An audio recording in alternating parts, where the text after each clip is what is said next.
So what's up, Izzy? How are you? I'm fine. I'm fine. Yeah. How are you? I'm all good. I'm all good.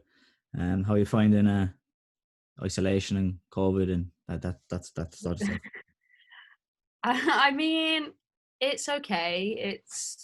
I've been keeping busy, quite busy with uni work, but apart from that, now I'm finished. I'm a bit like, I'm not sure what to do with myself, but I'm gonna try and keep training and try and give a bit of structure to my day because otherwise I'll go absolutely crazy.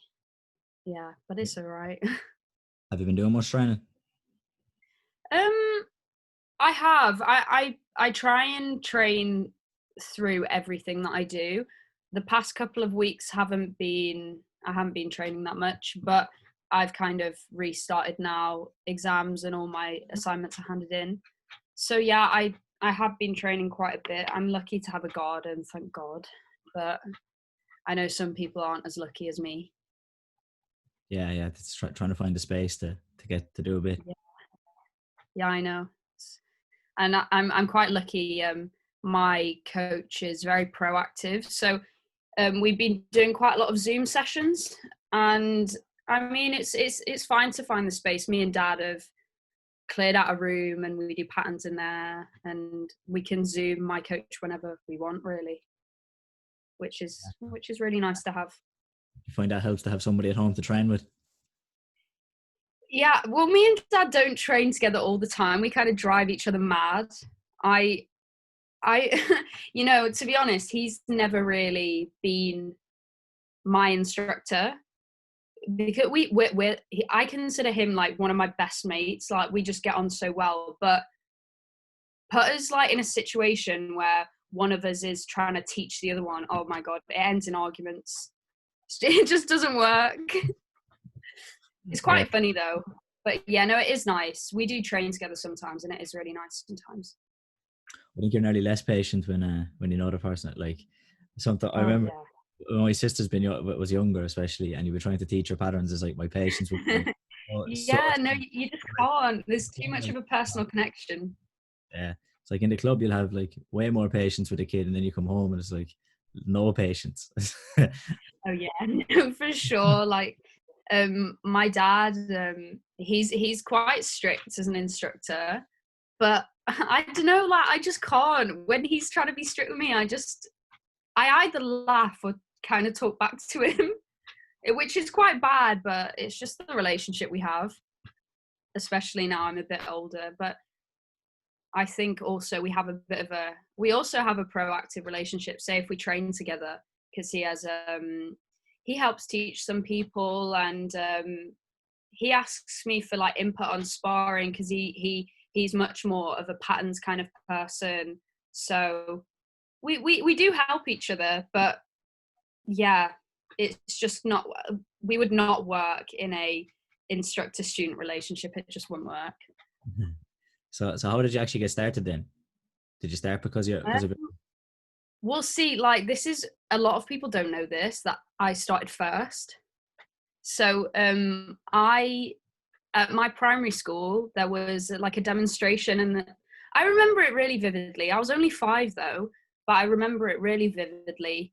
We were all sat on like mats, and we were brought into an assembly kind of thing, and they were opening a club as an after school club.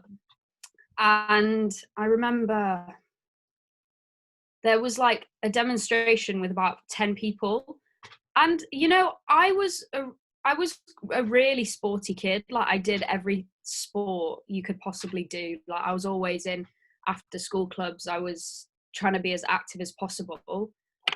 um so I just kind of, I think I said to my parents, I said, can I let's just try it. I'll just try it. And I never really intended it on being something like it is now. I just did it as a hobby. It wasn't one of those stereotypical, oh, I want to be like, I don't know, a Ninja Turtle or something. I did everything, and it was just another thing I did. And so I was doing it for a year, and I started when I was nearly 6. And then they opened a parents class a year later, and Dad just tried it out, and like the rest is history, basically. But when I was younger, I did not take it seriously whatsoever. I just didn't. I was doing like Taekwondo one day. I was doing football, basketball, swimming, gymnastics. I was doing everything. And as I got older, the more interested I got in Taekwondo. So the more, like, I whittled down all the other sports. So then I'd want to train Taekwondo twice a week. So I stopped gymnastics, and then I wanted to do it 3 times a week. So I stopped football, and it went like that.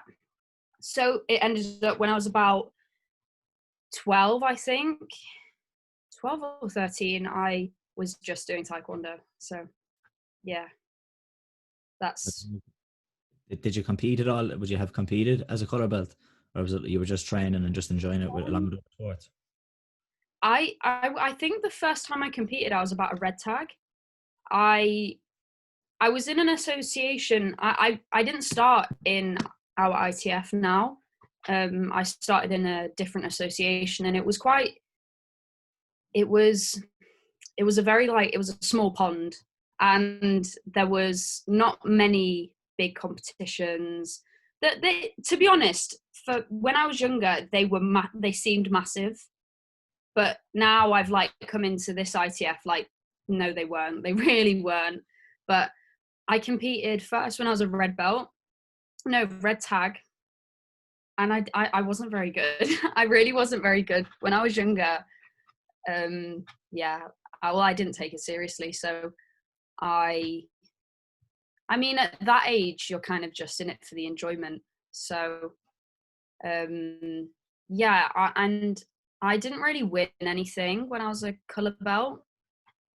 And then when I turned black belt, I like won the first competition I did in patterns. And yeah, then I kind of started enjoying it more. Well, obviously you're gonna enjoy it more when you win. Yeah, yeah. Yeah. But yeah, so that's kind of how it started. I only really started doing well when I was a black belt, which is, well, listening to your podcasts, I think quite a few people are in the same position. Yeah, I think that's always. I think that's kind of this a strange thing to see. Like you kind of expect that the people who are always winning as a color belt, like they just keep doing it when they get the black belt, and they want to be they're the people who end up being world champions. But Yeah, it's not really. yeah. It's people who. Oh yeah, no, I agree with you. I think people peak at different times. So you might see some people peaking as color belts, and unfortunately, when they get to black belt, maybe they didn't realize the level was gonna, like, so they started here as a color belt and everyone else was here, and then by the time they're black belt, everyone else is there. Yeah, So then they don't know what to do. Like, I've seen a lot of people when I was a bit younger, who were winning a lot in very small competitions, and then when they went up a level, they got shocked at the fact that people were similar level to them. yeah. Like, I, well, I think I, I think, you go see on. people win a.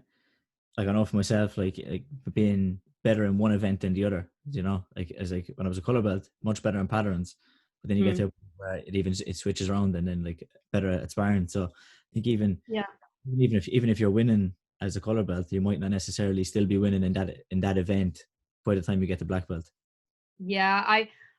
I find the pattern sparring thing a bit weird because I've had my fair share of medals in both, but when I was younger, you wouldn't see me doing sparring. Like, I hated it. Like, I really hated it.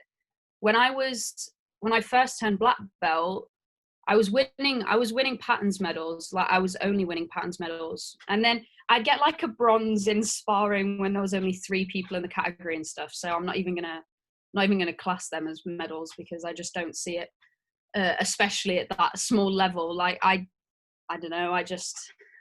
I was so bad, and I I used to cry. Like, every time they wanted me to spar, I would just cry. I did it eventually. I mean, I think it kind of made me a bit more resilient, but no, I actually despised it. I don't know why.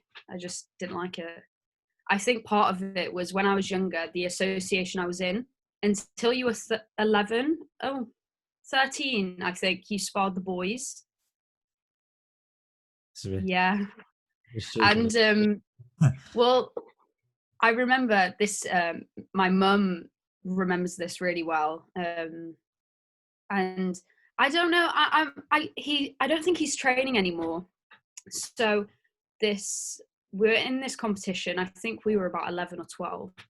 And I've always been small, like I'm really small, but when I was younger, we were in this category and it was mixed girls and boys, and they they drew everything, and I was against this boy who was a lot bigger than me, and he absolutely battered me.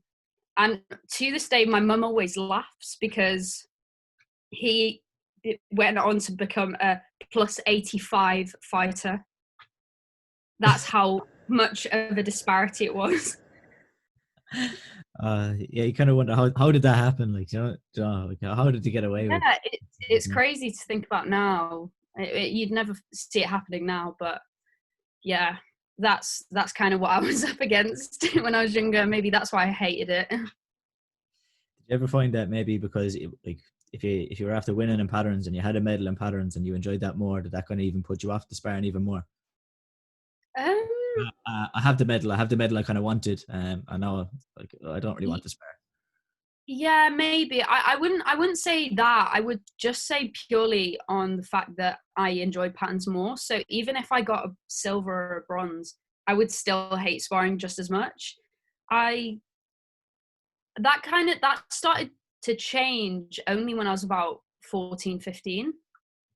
So when I first got on the national team, I only went for patterns. So I got on the national team. My first competition was the Euros in Slovakia 2012. No, 2011. Yeah. Slovakia 2011. Yeah, it was it. Yeah. And I remember because this was when we first moved into this ITF, and it was a really pivotal moment for me because I went there thinking, because I'd only been in small competitions, I didn't really know what to expect. And I went there thinking, oh, this will be okay. Like, I might get a medal. I don't know why I thought that. Like, I laugh at myself now. Like, what a horrible thought from me. But I was 14, and I don't know. I don't know why I thought that. And I remember I was in the first round against Naomi, and I was like, oh, she's from Ireland. Like, I've been against people from Ireland before. Like, should be okay. And like, I mean, she absolutely wiped the floor with me, and then went on to win. Which, I mean, like, I really looked up to her when I was a junior, and it's yeah, it was I was so upset when I lost, but looking back now, like, there was no chance I was ever gonna get past the first round. She was actually Um, she was actually European champion at that going into that one. yeah, She won. Did you know that yeah, before you? yeah.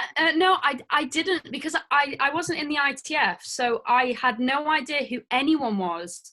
I had zero clue of who anyone was. The only people I knew were people on the England team who I met through squad training sessions. So I had no idea what to expect. But no, like, that was a massive pivotal moment for me, knowing that I had so much work to do. And I really feel that those kind of moments make or break a person in terms of their sporting career. And it really pushed me to work so much harder than I did, because I didn't know what it meant to be at a European Championships and how I had to train for it. Yeah, yeah, like time and time again, like everybody's like, yeah, the first one is always an experience. Like, just it's such a Yeah, yeah. such a call, like The to thing what. is, like, it's hard to explain it to someone who's not experienced it, because honestly, like, well, there are people who you know, go to their first one and really like mark their ground, and they go on to do great things in their first competition. But I think that's very, very small percentage. And I mean, you could look at trends and probably see that maybe the people who have done that have connections in Taekwondo and family members who have gone on to do great things before them, like Adam and Ryan. Yeah. Um, but I mean, everyone's experience is different, and there's no right way to do it. Yeah, I think like, yeah, very few.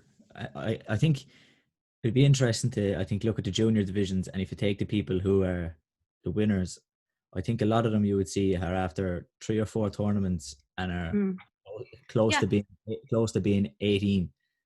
yeah, no, definitely. Because well, I know that happened with me. So, 2011 lost in the first round in patterns. 2012 lost in the first round in patterns. Then in Brighton 2012, I think I got maybe to the quarterfinal, maybe, or something like that. And so I was, and this is, to be honest, this is quite funny. Like, I laugh at myself now because it's kind of embarrassing, but I don't really care. So I was entered for sparring in that competition, and on the day, like, I just pussied out and I just didn't do it. And I could hear them calling my name, saying, "You need to come to the ring." And I was meant to fight Ellen Ince, and I was like proper shitting myself, and I just didn't do it. Yeah. How did you? Was there people around you kind of telling you, Izzy, they're calling you there? Well, I was speaking to my coach at the time, and he was like, "Do you want to do it?" And I was like, "Honestly, no, like, I really don't." And he was like, "Well, why don't you just have a go?" And I was like, "What's the point in having a go? Like, I'm not gonna have a go at a world event. Like, that's not something that's appropriate." Oh my god, my window cleaners are here. Gonna have to close my curtains. Go for it. You might see them in a minute. Oh well. Um, so yeah, 2012 didn't do anything there. 2013, I remember this. I would say this is another pivotal moment. I've had quite a few pivotal moments in my time, and I know it's not been a considerably long time in international competition, but in 2013 at the selection tournament, I wasn't going to spar. I wasn't going to do it. And I remember Master Leah said to me, he said, "Izzy, I think you should have a go just to see how you feel with it. Just do the selection. We might select you, we might not select you, and then you can see how you feel." So I did the selection competition, and I mean, the England team at the time was not big. So I fought this girl, and I don't, to my surprise, even I beat her. Then I got selected, and I was training, and I started enjoying sparring a lot more in training, um, which which kind of made me more motivated to compete in sparring. And then 2013 at the Euros in Sweden, I lost in the first round of patterns again, and then what else? I'm pretty sure I lost to Ireland both. I think I lost to Chloe in patterns, and then I lost to Ellen, who I was meant to fight in Brighton. I lost to her in the first round in Sweden, and I got battered. To be fair, I got battered by her, and I'm not embarrassed to say it. She is such a talented fighter, and yeah, she really outsparred me there. And then we just went on with training, and then Benidorm 2013. And this came as a massive surprise that I lost in the first round of patterns and I got bronze in sparring. And that was the most surprising thing, even to me, that I would win a medal in sparring and not in patterns. That had never happened to me before, and for it to happen at a world event was pretty amazing. So yeah, and I lost to Ellen in the semi-final.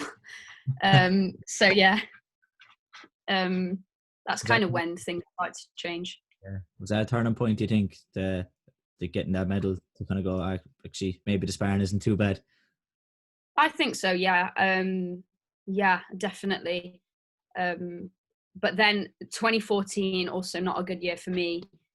But you know, it's really difficult when you look back and you think about all the different competitions and think about different situations that happened at those competitions.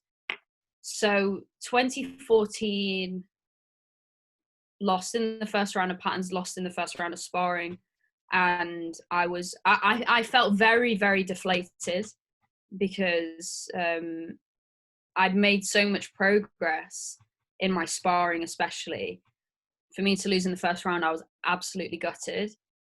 Patterns as well. Just I kind of, well, I mean, I was so motivated throughout the whole thing anyway. I wouldn't say my motivation decreased at all, but it was at the time really deflating to know that I was training so hard, but I was making zero progress in terms of rounds. So then came then in at the end of 2014, I tore my meniscus. So I had surgery in December of 2014, and I think it was a 6-week kind of recovery before you could be back training. So I took the 6 weeks, and then we tried at the Dutch Open if I was able to compete, and I competed. I just did patterns. I got bronze. It was it was just to get back on the mat really, and there were a lot of people that year in 2015 who thought that I was not gonna go anywhere.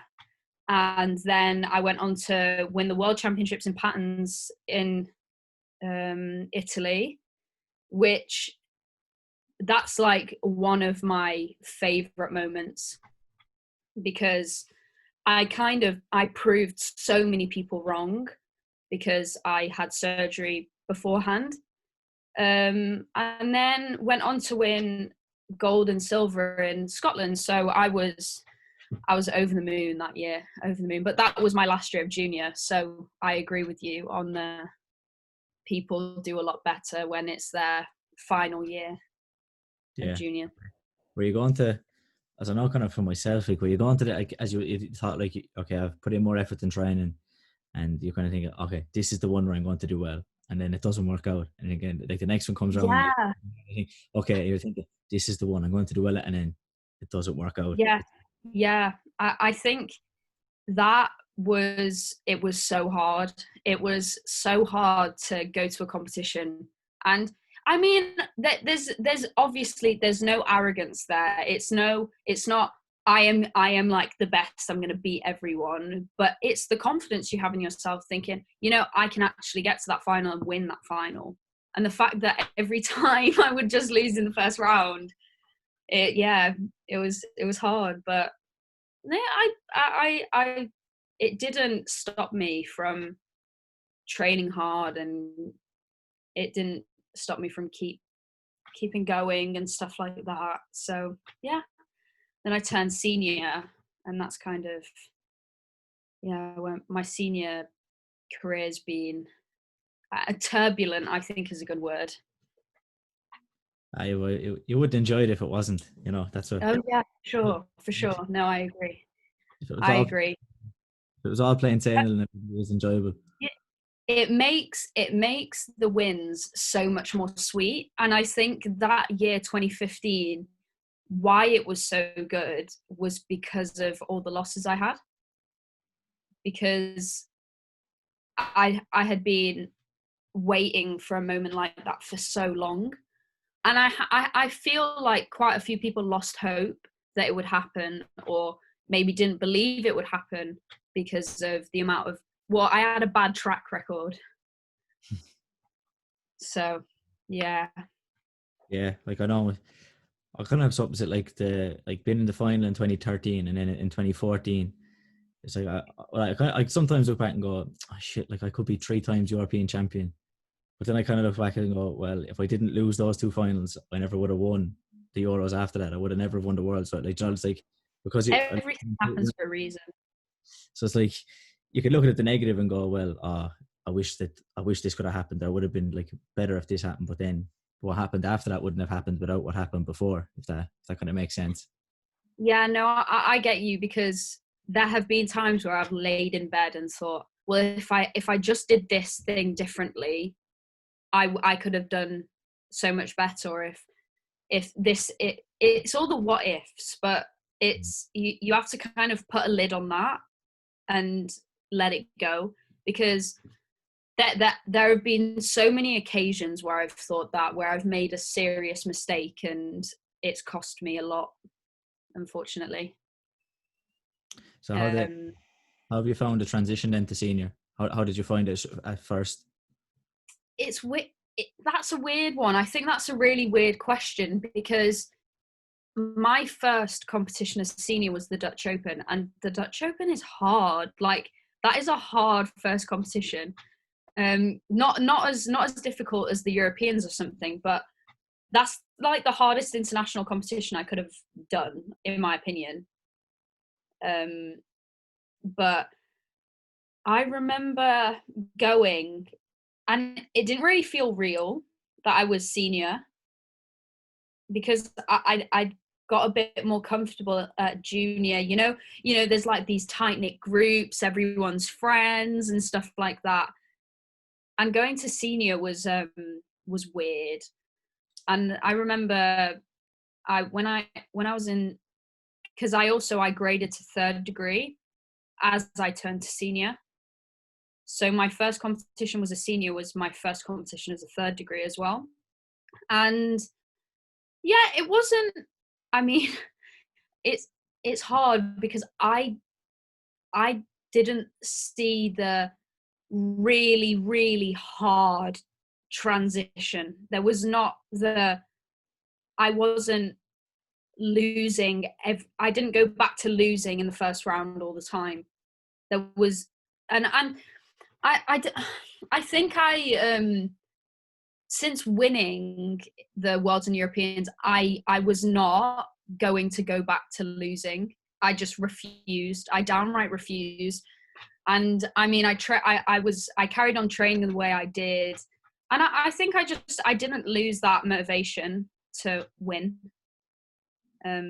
So the Europeans in Finland was my first international with the national team as a senior, and got to the quarterfinals in patterns maybe, and I was gutted. Like, I was so upset, because I really thought that I could do something a bit better, even if it was my first year as senior. And then I went on to win bronze in sparring, and I think that was another shock for me. Medal in sparring and no medal in patterns. That's happened quite a few times since then, and it surprised me a lot. But I mean, being someone who does patterns and sparring, and I don't see them as non-equal. Like, I train them equally,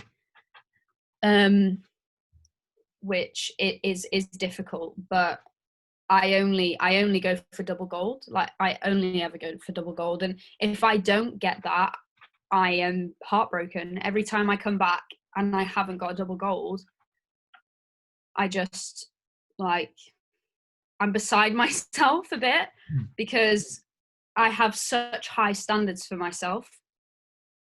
And yeah, I got bronze, and then the World Cup, gold and silver, then the Europeans in Bulgaria, I got silver in patterns and nothing in sparring. And then Dublin, well, I mean, I know everyone says Dublin was amazing. Personally, for me, it was one of the not the organization, that it was amazing organizational wise, everything. My personal experience was awful. Like, it's my worst competition, because I have something similar actually with the Worlds in 2015. I kind of like that. I enjoyed like I had a good time on the trip, like with the guys and stuff. But still, the way the tournament went still like doesn't it, like I don't look back at it like it's like last first round. We lost first round with the team patterns, last first round in patterns, last first round in sparring. Went there for a week, all the training, yeah, and I didn't win a match. I didn't win a round in anything, and like so I just look back on it. I just don't look back on that competition as like being good at all. Like I look at, I'd yeah, say completely different to everybody else because like that, yeah. no, just completely Well, changed. it is such a kick in the teeth when you, and this isn't like me saying, oh, I always win, because I don't. It is a kick in the teeth when you have done so well not to even medal. It is such a kick in the teeth, and especially to lose in the first round. So I totally get you on that. But Dublin was, I mean, I got a bronze in pre-arranged sparring, so that was amazing. The podium for that was to be amongst like Mark, Carl, Sylvia, Christian, Marielle, Madeline was just insane. The fact that I stood on that podium was crazy. But I broke my nose about 4 weeks before that competition, so I actually didn't fight. So that was my first time not sparring since 2013. And then patterns I lost in the quarterfinal or something. So that I was a moody bitch that whole competition. I was not nice to be around, because I was just gutted, and I just did not have a good time. Yeah, like that. It's interesting. Like that, a lot of people have said like, Dublin was great, or like that. Or it happens like that for other tournaments. Like, oh, that tournament was great, but there's some people then that it just doesn't sit too well with. But of course, like that happens. Like it must happen for every single competition, because not everyone can win. Everyone is going there for the same goal, but something that my mum said really has put it into perspective, for me is, say you have 1,000 competitors at a competition, only 500 will make it through the first round, and that is crazy. Like 500 people go home with that feeling, not even getting through one round. And I mean, not everyone's going to have a perfect experience at these competitions, and you can't forget that. And sometimes it's going to be you. Yeah, that is one that like Adrian, what my coach says a lot of the time to the kids, even is like, when you're trying to encourage the kids into competition, and you're saying like, don't care so much about winning, because like half the people are going to lose in the first round, and like you look, even for us, there's only 6 sparring divisions, so only 6 people are going to win a sparring medal, and 4 are going to win a patterns medal, so there's not a lot of medals to go around. Yeah. So yeah, it can Yeah, I think it's really important. And I think juniors may struggle a bit more with those kind of mindsets because they're a bit more young. But I know certainly as a senior, I mean, it's a battle in your head to think like that. And well, I mean, I say this when I'm at a competition, I lose, like I cry my eyes out. Like I come off the mat and I just burst into tears. But like you have to think bigger than just that one medal. That's just my opinion, and it does drive you crazy sometimes, unfortunately. But yeah, everyone loses. The best lose. It's just how the cookie crumbles, that you can't win all the time. Yeah. And do you think that a couple of times, like the times maybe when you did lose, do you think that more was it more a mental thing, or do you think it was a physical thing like that you needed to do in training, or? Um, it depends on the competition, I think, because in 2017 in Bulgaria, in so I was so confident there, sparring wise, because I had had such a good competition in Budapest. I was really going there to win because I got silver in Budapest, and I remember first round I had Katie. And I remember I saw that draw and I was like, are you having a fucking joke? Like, why? Why when we were in the semi-final against each other a year before, why are we in the first round together? And I remember speaking to Neil, who, oh my God, like he changed my sparring so much. Like I have so much to thank him for. And I remember I texted him and I went, have you seen the draw with the laughing face? And he went, yeah, but it's fine. And I wasn't necessarily worried. I mean, I don't know how Katie felt, but I wasn't necessarily worried. I was ready for the challenge because I knew how good she was. Well, she'd beaten me before, and yeah, and that was a mental challenge to get through that fight. So went through that round, then went against Poland, and that was another tough one because she's such a tough fighter. Patricia, such she's so lovely, but such a tough fighter. And I remember it went to a draw, and oh my God, like I was burning out, because the way the draw went was I fought Katie, I won that. I had 2 minutes to rest, and I was straight back on. And then if I was to win that, I was they gave me about 2 minutes. I mean, I don't know why, because I needed more rest, but they gave me about 2 minutes, and then I was straight back on again because I went on to win the fight against Poland. Then I was against Romania, and every single girl was fresh. So obviously me and Katie first round, then Patricia fresh, like she hadn't fought yet, and then the Romanian girl was also fresh, so she had not fought yet, and I'd had 2 fights already, and I was like, I can't really remember that fight. We think maybe I took a heavy hit, and yes, maybe I got maybe a bit concussed or something. I don't really remember the fight that well, but I remember losing in the last 2 seconds or something, 2-3 seconds. Everyone was shouting around me, no more warnings.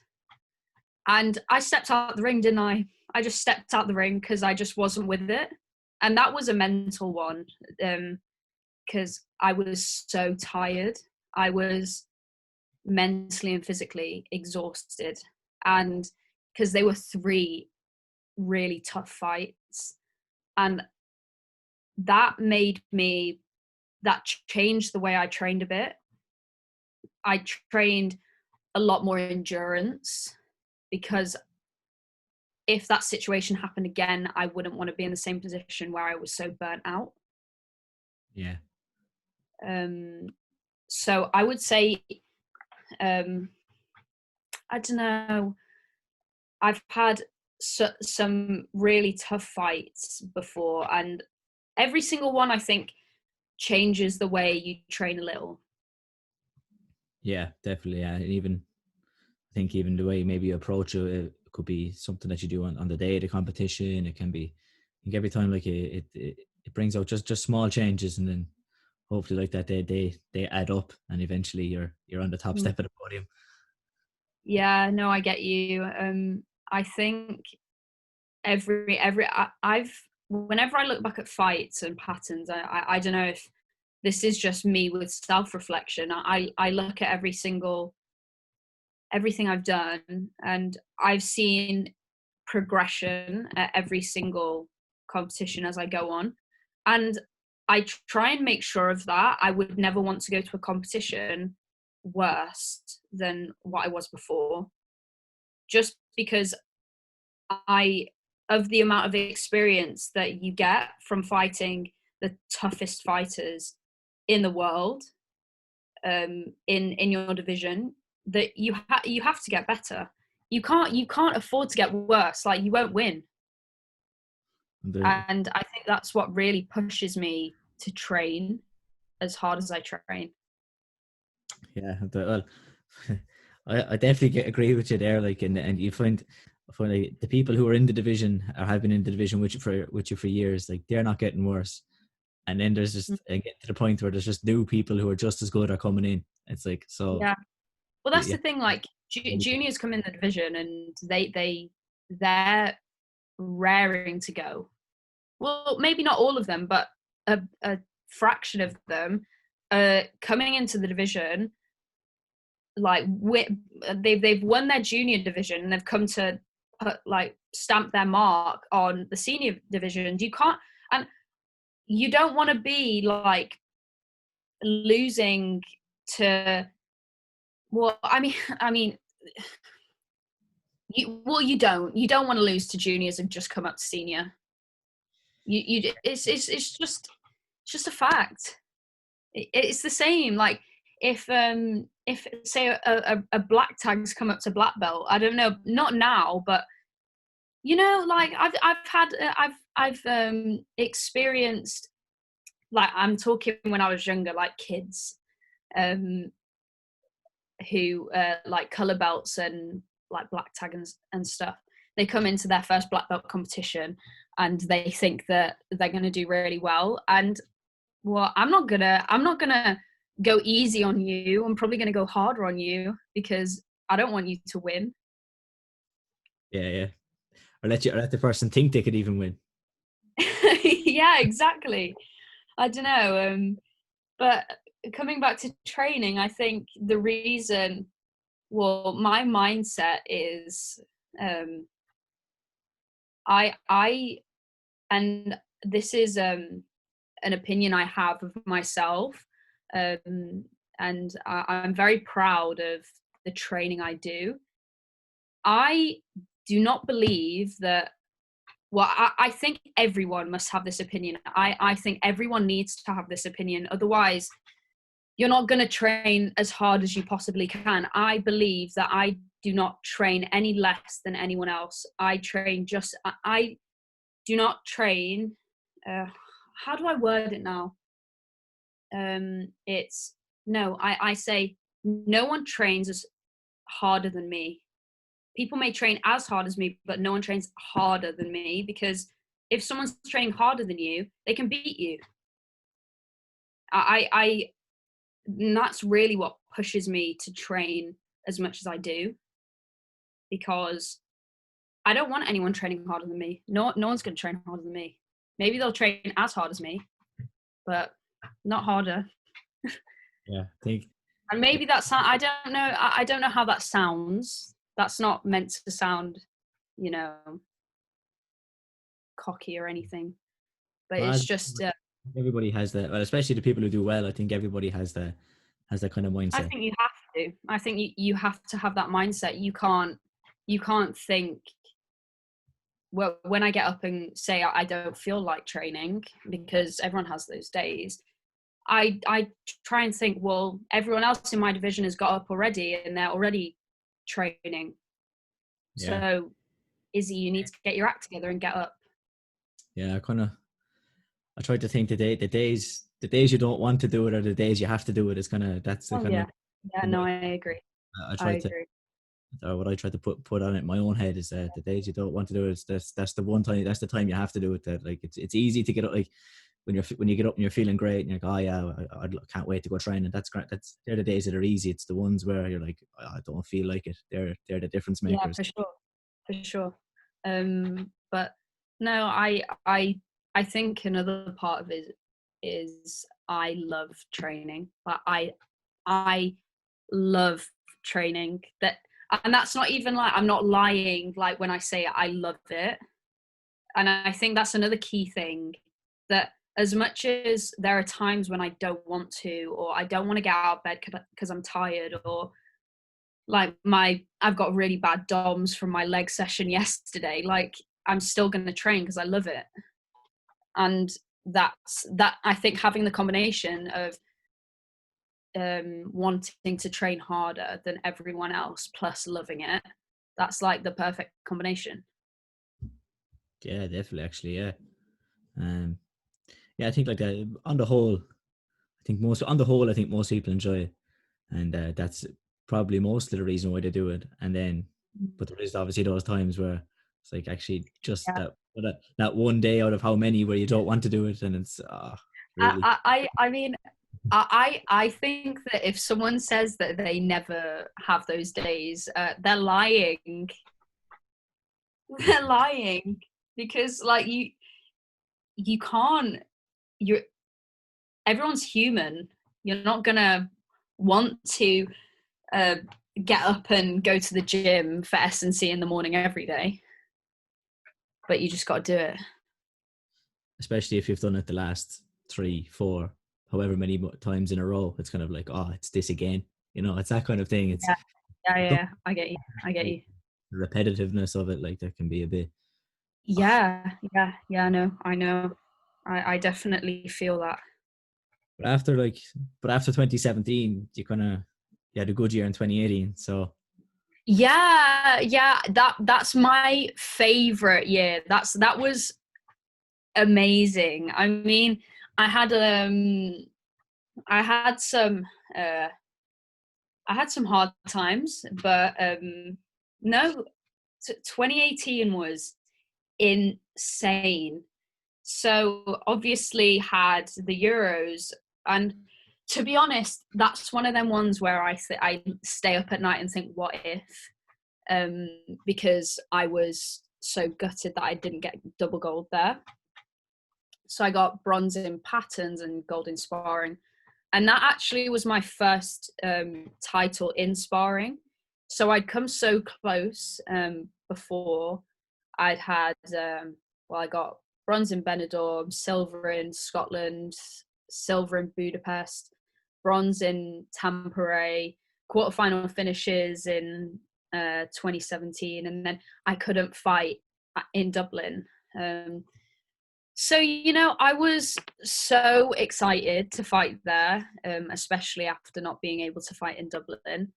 Yeah, it was a tough competition, but I really enjoyed that. Like when I think back, it was really enjoyable. There were some close shaves as well, which make it all the more exciting.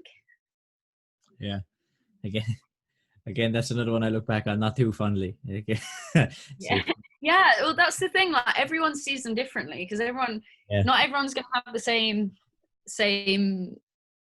experiences. But that competition was, yeah. I'm proud when I look back on how I did at that competition. So I'm so proud of myself, because I had like uni work and I had things going on. There was a lot of adversity, and yeah, and I still did it. So I was really proud of myself. And then obviously came back and had more uni exams and got them done. And then for Sydney, we weren't sure if we were going to go. And then my dad he said, and you know what, it's quite fitting with what's happening at the moment. He said, well, we don't know when the next time is that we're going to be able to go to Australia. It's a perfect opportunity to go over to Australia, which is really true now I think about it, because we can't go anywhere. So we went, and I think that was like one of my hardest weight cuts. So on the flight, I was like starving and stuff like that. And then got there, and with patterns was the first day, and I was feeling really confident with my patterns. Well, every year, every time I compete, you feel really confident, but I was like, I can win this. I'm on a podcast, Dad. Sorry. I thought you'd finished. Sorry. He's so embarrassing. And huh? It's all good. I'll edit that bit out. And I'll leave it in on the video. and well, what I can't even remember what I was saying. Yeah, I felt really good with patterns, and then yeah, I won my first round, and then I lost to Madeline, and she is amazing. So I mean, when I look back at it, I really can't complain. I put up my best effort, and it wasn't good enough. So it is what it is, really. But then sparring, I that was another one where there was quite a few close shaves. I had a draw in the first round, and then went on to win that, and I was over the moon with that, because you know when like you believe that you can do something, but when it actually happened, you're like, wait, did that actually happen?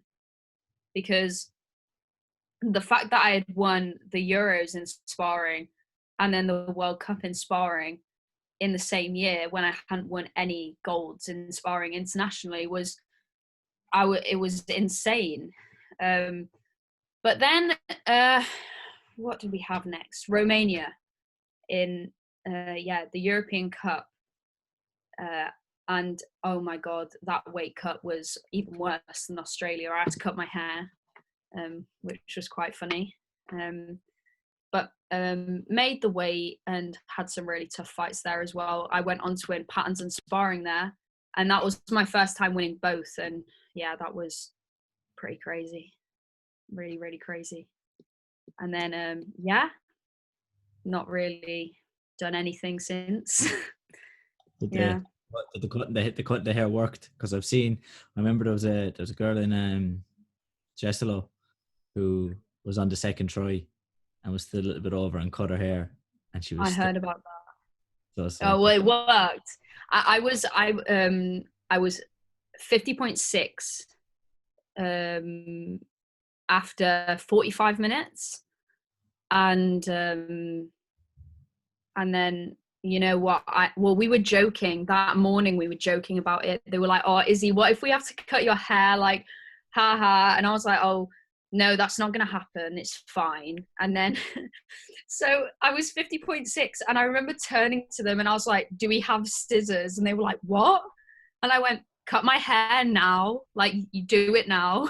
And so we ran to the bathroom, and Bo was there, and so I was like over the sink, and she grabbed my hair and she went up to about there, and I went, no, less than that. And so it went to like there, and it was all skewiff, but we got 50.5, so it was fine. And you won then, so then it was definitely worth it. Yeah, no, it was worth it. It was worth it. I made sure to make it worth it. I would have been so angry at myself if I didn't. But my hair grew back, so that's fine. Yeah, would have been a long way to go to not even get to fight.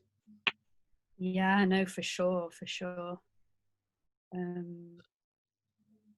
then, like in 2019, then you had an injury. What was how did that kind of come about? What was the injury, and how was the road? I mean, this is probably been the most difficult thing that maybe I've ever had to go through, because so right, I'll take it to the beginning. December 2017, because I torn my meniscus in 2014, and I was feeling kind of the same symptoms in my knee at the end of 2017, and we went to see my surgeon, and he scanned it and he said, well, you've partially, like, you've torn it a bit again, because they weren't acute injuries. So it was a lot of wear and tear from rotating. And I mean, yeah, there was a lot of wear and tear in my knee. So we agreed with my surgeon that I would just rehab, because he didn't want to operate again, because your lateral meniscus, you can't actually get that back once it's gone. And once it's gone, your knee is like going to be just bone on bone in some places. Not, I know there's more biology to it, I don't really know. And then 2018, I just went on training, and I was on a pretty rigorous rehab program from like January to about August, and we thought the issue had kind of sorted itself out.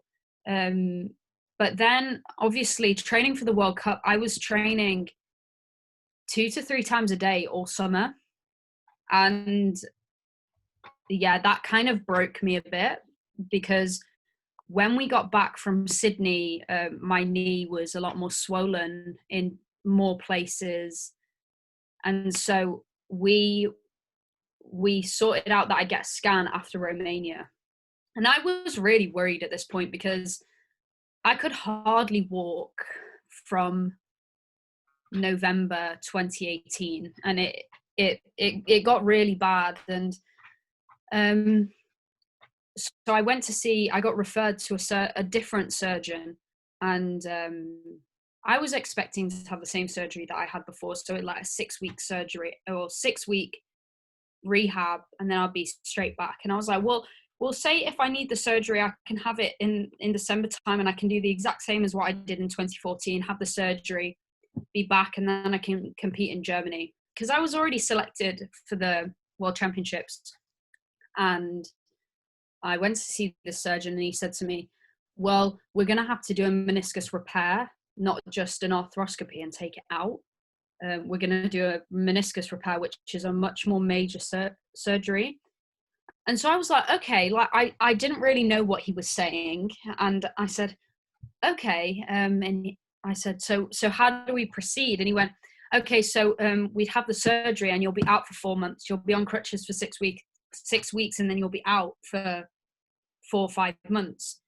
I remember I can laugh now because it's all over, but I burst into tears as soon as he said it. I was absolutely beside myself. And I remember saying to him, is there any option that I can wait, do the World Championships and wait? And he said, to be honest, I don't recommend it, because your knee is in a bad way. And I said, well, I can try and train like I've been training all this time with it. And we'll do a lot of rehab. And I was very in denial, because I wanted so bad to compete in Germany, because I had a shit time in Dublin. Because obviously I couldn't fight in Dublin, and obviously, like, I don't want to stop. I don't want to miss a competition. And yeah, I was absolutely heartbroken. So we tried to train, adapted some training in order to get to the Worlds. And I would say about 2 weeks in, I got really, really unhappy, because I'd train in the morning. I'd wake up, train in the morning, and then have to ice my knee. I wouldn't really be able to walk. And then I would go back, train, come back, like not being able to walk. It was a really unhealthy way of living, like mentally and physically. And so December, early January, we decided to go ahead with the surgery, because I said that if I was to train the way I was training, maybe I would be fine. Like I because I know that I could kind of put myself through that, because I wanted it so bad. but everyone around me was like, this isn't good. My parents were hoping that I would kind of come to my senses, because I'd be crying like all day in pain and also just in frustration. And so we decided to go ahead with the surgery, but well, I did the Dutch Open. That was my last competition. And I did patterns. I didn't do sparring, but it was a situation where one day I'd wake up and I'd be able to walk fine, and maybe I'd wake up and I wouldn't be able to walk. And I woke up on the morning of the Dutch Open not being able to walk. I mean, I still competed, but I remember coming off and I just absolutely bawled my eyes out, because I knew that was the last time I was going to be competing. What I thought was going to be about 4 or 5 months at the time. And that was really, really difficult. Then I had surgery in end of February, and I don't know. I found it so hard, because my whole life was based around my training and based around competitions, and the fact that I'd lost that, you know, getting an injury really, it opened my eyes to kind of my life and how I kind of lost who I was last year, because I didn't have my Taekwondo to kind of ground me. I didn't have training. I didn't have competitions. I wasn't seeing all my friends and stuff like that.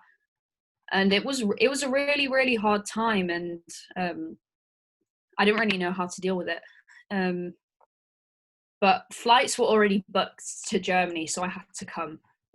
And no one really knew, because I didn't tell anyone. I didn't know how to deal with it, so I didn't tell anyone really. I didn't want to announce anything saying, oh yeah, I've had this operation and stuff, because one thing I knew that was, I didn't want everyone asking. I didn't want people contacting me saying, how are you? How is everything? How is your knee? I just didn't want that. So I remember saying to my friends, I said, if you're going to put me on Instagram, can you like not get my leg in it? And they'd be like, yeah, that's fine.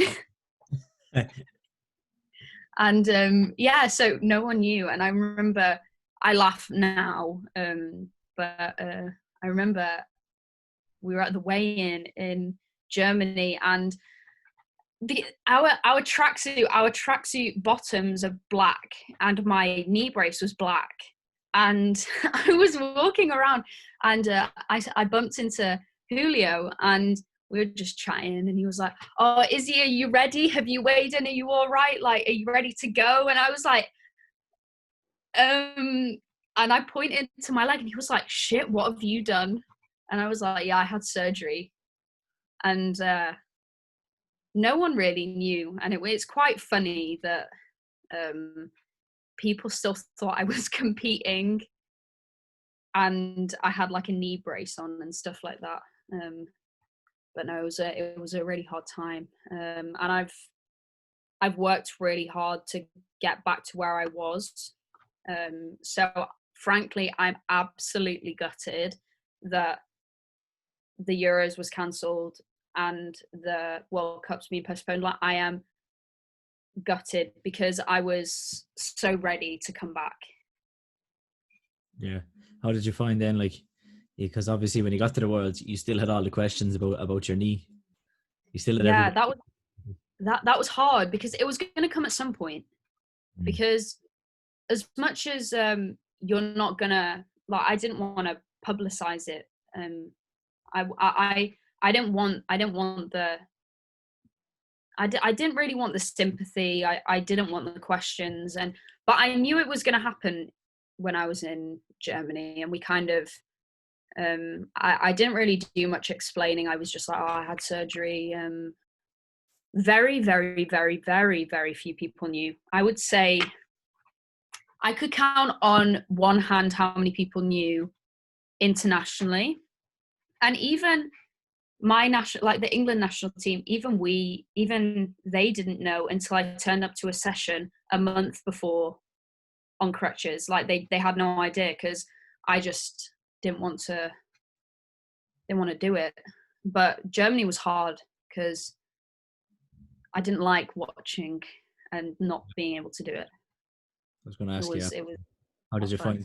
find being in the stand, and especially Yeah. when your division start, and you're kind of going, oh, I There, should. there there were a lot of tears on that trip. I'm fully open to say it, that there were so many tears. There were so many hugs where I was like bawling my eyes out because I couldn't compete. I don't know. I don't know what would have been worse, to stay at home or to go, because I remember I felt exactly the same when I was at home for the Euros in Bosnia. I was exactly the same. I think it was just something that I had to firm. I just had to get through it. I just had to let the emotions take me and let it be over with. Yeah, was the Euros in Bosnia? Was that still recovering from the knee injury? That was a difficult one because I was meant to be back for that. So I had been training tirelessly to get back for that. It was the one thing I had in my mind, and some things went wrong with selections, and there were some things that went wrong in terms of my selection, and then I ended up not being able to go.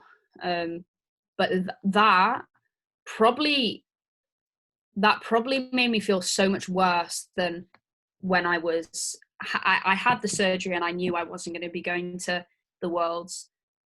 The emotions I felt when I found that out, that I wasn't going to the Euros, I've never felt anything like it. It was really weird. It was in I don't know. I I'm a motivated person. I train consistently. I don't really have time off. I didn't train for a month after I found that out because I just couldn't. I couldn't bring myself to go to training knowing I had nothing to train for.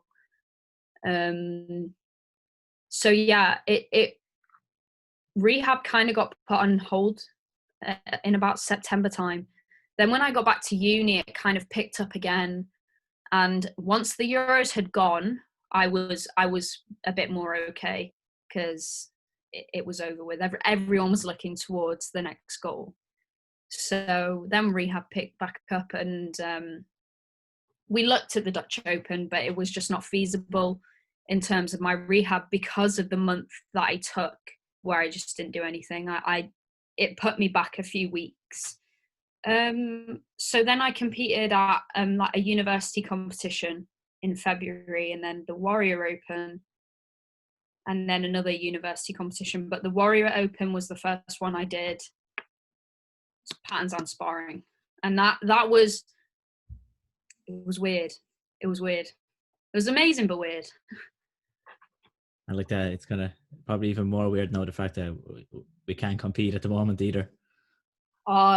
Jamie, I am fuming because I have been working so hard.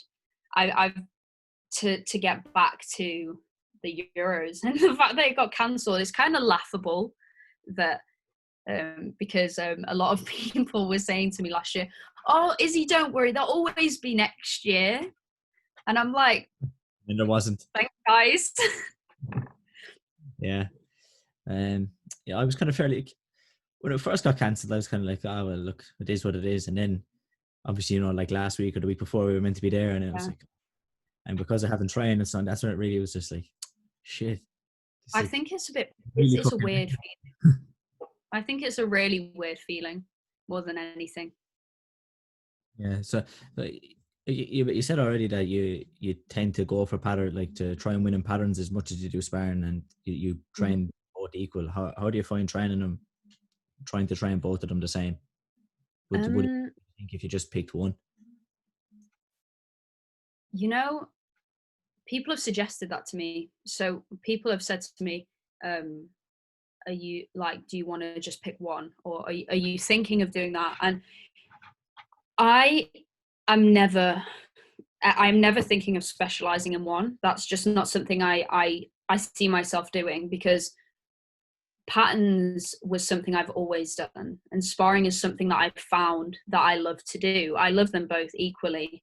Um, I train them both equally. It's a hard balance, and you know, um, it's you have to make some sacrifices in that. I can't train as much sparring as people who just do sparring. I can't train as much patterns as people do who do just do patterns. But I try my hardest to match with both. So I try my hardest to basically do double of what someone who would specialize in one would do. But there's only 24 hours in the day, and it's quite hard. You think that you think that maybe plays a part in picking up injuries? Yeah, it could do. Yeah, someone has said that to me, where they said if I only did patterns, do I reckon the injury would happen, or if I only did sparring? Maybe we like I could think about that all day. Like I could think about all the different causes of why my knee is the way it is.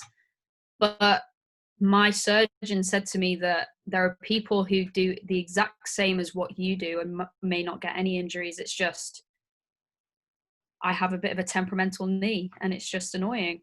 But I just have to look after it a bit more. I have to give it a bit more TLC.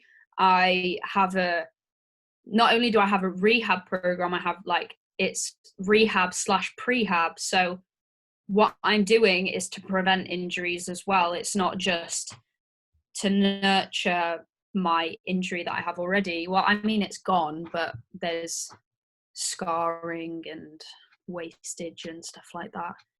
It's I think people don't understand the severity of an injury until they've had one. I think I didn't understand before I had this surgery that I had how much of a detrimental effect it would have, because I had like obviously you have the surgery, but you also have the muscle wastage, you have the scarring you have to get rid of externally and internally. You have to get treatment on it. You have to rebuild all your muscle in the correct way, not in the so you might have to change everything that you're doing. Um, it's a lot of work, um, but I mean, you just have to do it. So Yeah, I've had myself. I've had an ankle. I had a kind of a bad enough ankle injury, but like that did need surgery, and probably the only real thing after that was a broken wrist. I broke it in New mm, Zealand at the World oh, Championship. Um, but like that was kind of I think I was in a cast for 5 weeks. It was taken off, and yeah, yeah, there was a little bit of building it up and that, but like yeah, it wasn't months. It was maybe it was yeah. I get you. you know maybe 10, like if it was 10, like maybe between the cast and then by the time it was back to normal, it was maybe 8 weeks, 10 weeks, like so. Yeah, It's not that it's long slog like of you have the time where you're on the crutches, then that's off, and then you're going through all the, like you said, the building it up and the rehab, the heavy rehab. It's I haven't had, thankfully I haven't had to experience anything like that.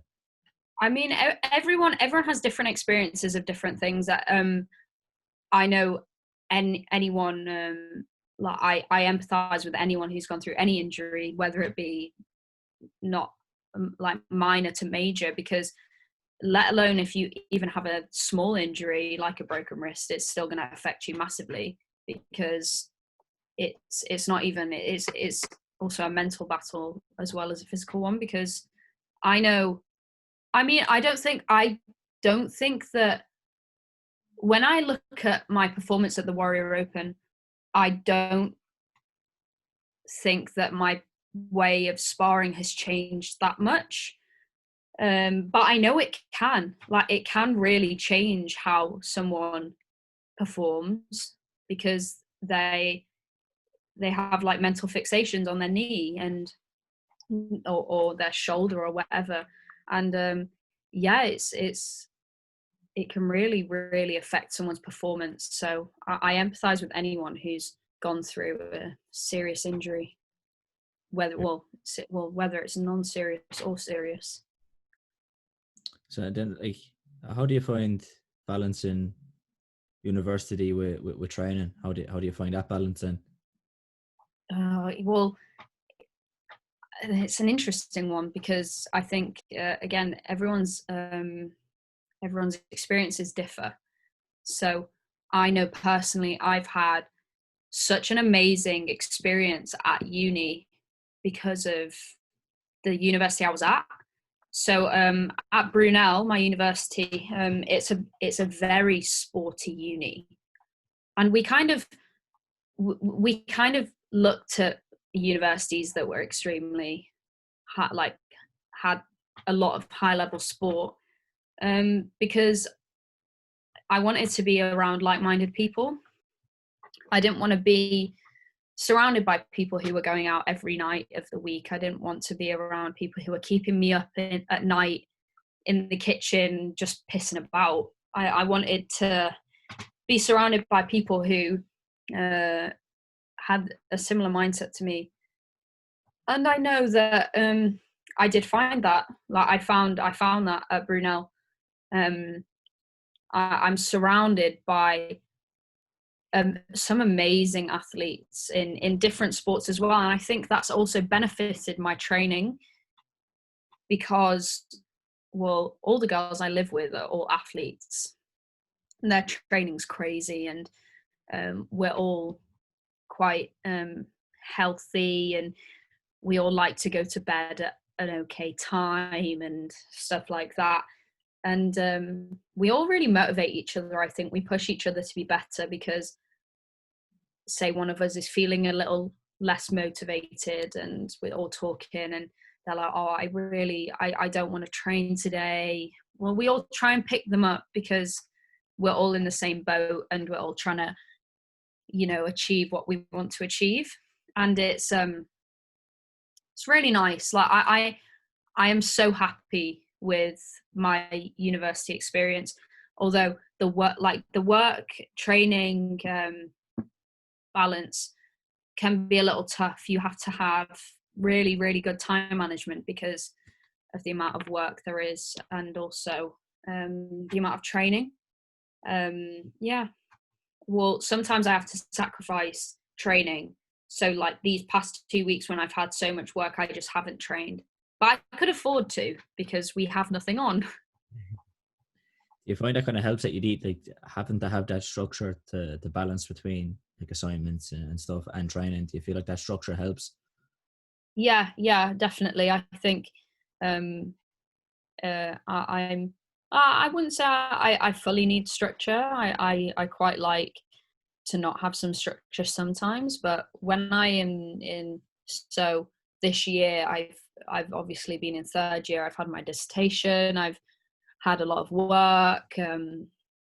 I've really had to structure my days, and well, wake up that little bit earlier, and maybe I'm going to bed a bit later, but sacrifices.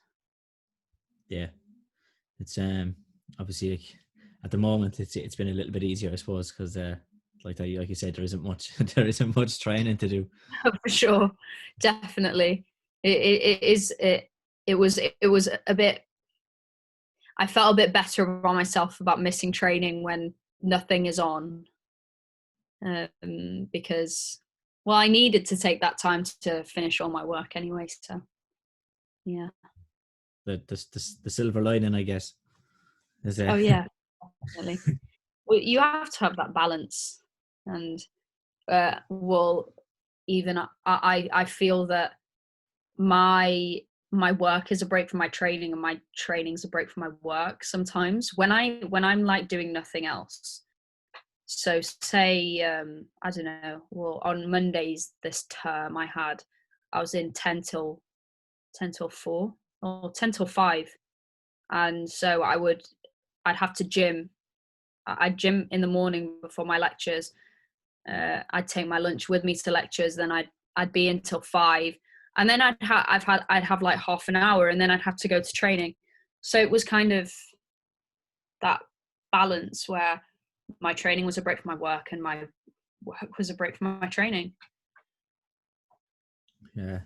So actually, yeah, just before we kind of finish up, if you had to pick a favorite fighter, who would you pick?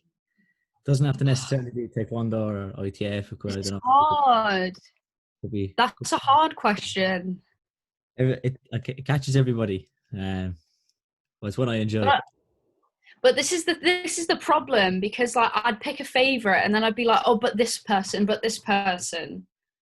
This is hard because I'm going to stick to Taekwondo and I'm going to pick a girl and a boy because, I mean, I don't believe you can. I mean, you can compare the two. I think that there are, if you think of Katja and Julia Cross and people like that, they're the top, regardless of girls and boys. But this is really hard, Jamie.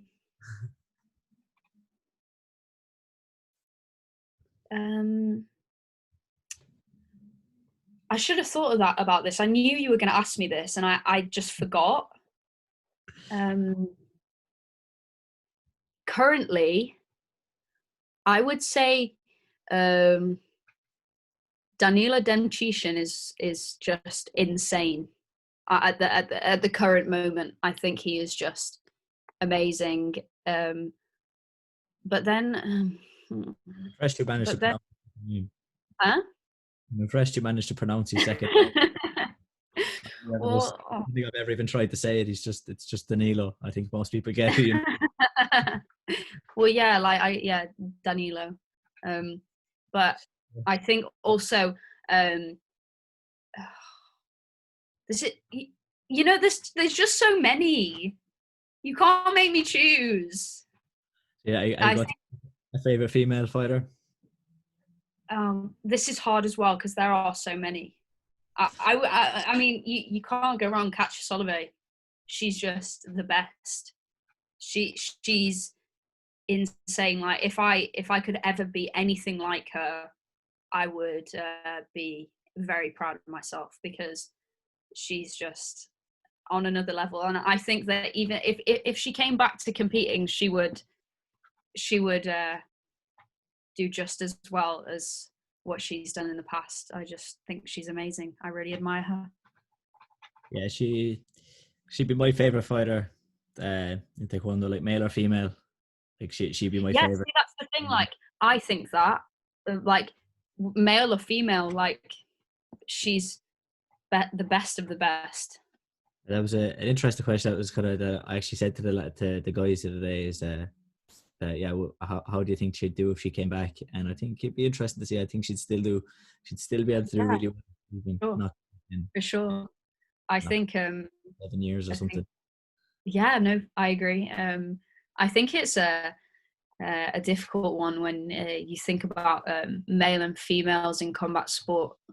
A lot of people don't really associate females with the best combat sports people, and that kind of makes me a bit sad. But I think that's changing a bit now with a lot of talent in the UFC. Yeah, I think it's definitely starting to change. Like that, even like recently, it was on the same weekend as the Warrior Open with when Joanna Jędrzejczyk fought. Oh my gosh, that was insane! I was insane. We were flying home. We left, I think, at 6 a.m, and to go to the airport. So get to catch a flight, and I ended up going onto my phone. So I was watching it in the car on the drive, and yeah, it was unbelievable. Like, so it's such a great fight that was. I think fights are starting to change like that, and I think yeah, I'm glad. I Definitely. think I think like as females, I think we deserve it because um, we train just as hard, and yeah, I think it's changing, which is good. I do too. Yeah, I think it's Yeah, like you said, they're training just as hard, and the competition is just as fierce. So, mm. Yeah, I agree. but, Yeah. I think that might be a good place to wrap it up. All Um, right. I can talk for England, so it's probably good that you stopped me because I could I could talk forever. I don't know. I enjoyed the chat. Some good stories. Some good Izzy, stories thank you there. so much. Thanks for having me on. I know. Thanks for coming on. Mm. Appreciate it. Like, hopefully, we'll be back to like proper training, and we'll get Oh maybe some. yeah, I can't wait. I can't wait. Yeah, will be good. All right, so keep safe and all the best. Well, thank you. Bye.